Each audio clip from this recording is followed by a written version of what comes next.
Hey, Fork Fighters, Brenda Bauer here, where we are taking healthy back and fighting with our fork, which means one forkful at a time.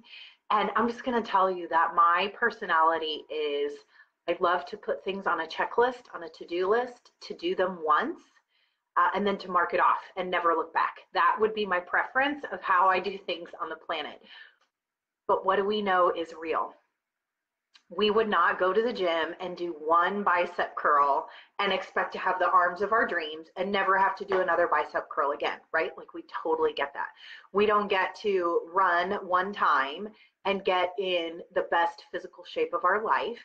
And just like the pharmaceutical ad on TV says, we don't get to eat one piece of broccoli and cure cancer or heart disease. We have to eat broccoli consistently, time over time over time over time.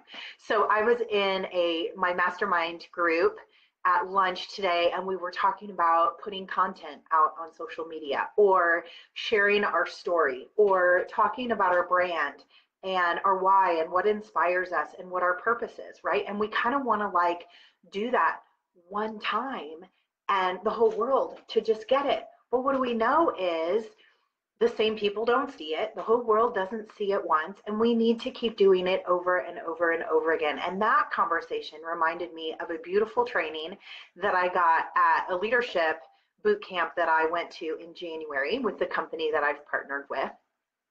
Amazing training that they offer us as brand partners. And this training was the farmer, and it's based on the parable of the sower, for those of you that are familiar with Holy Scripture, right? And so in that parable, the farmer goes out and spreads seed. Some lands on hard earth and the seed never germinates. Some lands on fertile soil, and some lands in between the rocks, and yet some of those sprouts get stolen away or choked out by weeds, right? But here's what I took away from this fresh and new during this training.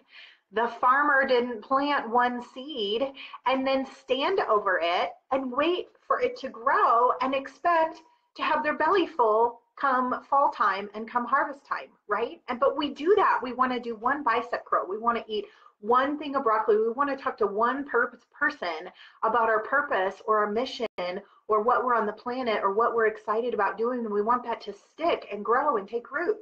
But here's how it works.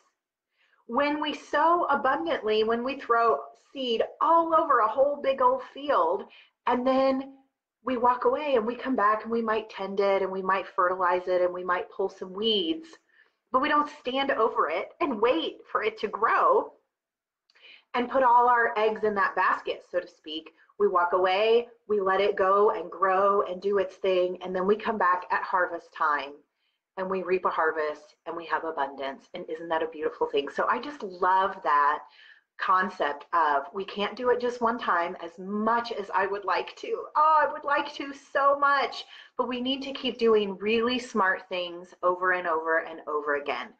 So for fork fighters, that's sleeping 6 to 8 hours every night, 7 to 9 hours every night, drinking half your body weight in ounces of water, eating more plants. The person who eats the most plants wins. Don't sweat the small stuff, just eat more plants. And then breathing, moving our body, getting our blood moving, right? And not one time, but consistently over time. So picking a habit and going through it. So I just wanted to share that with you. Be kind to yourself. Don't think you have to do it perfectly the first time. Just keep throwing seeds out. Whatever it is that you're doing, keep throwing seeds out. Keep flexing that muscle, whatever analogy works for you in what you're working on, and just keep doing it. So if this intrigued you, if you want to know more about simple things, those simple seeds that we can throw out, I'm actually doing a webinar tonight, 30 minutes, on one simple change that you can do to get your health snowball rolling in the right direction, to begin fighting with your fork, to begin taking healthy back. And I'm so excited to share with you. So comment below if you'd like a private invitation to that webinar tonight. And thanks so much for watching. Don't forget, we're fighting with our forks. You can follow me at forkfighter.com.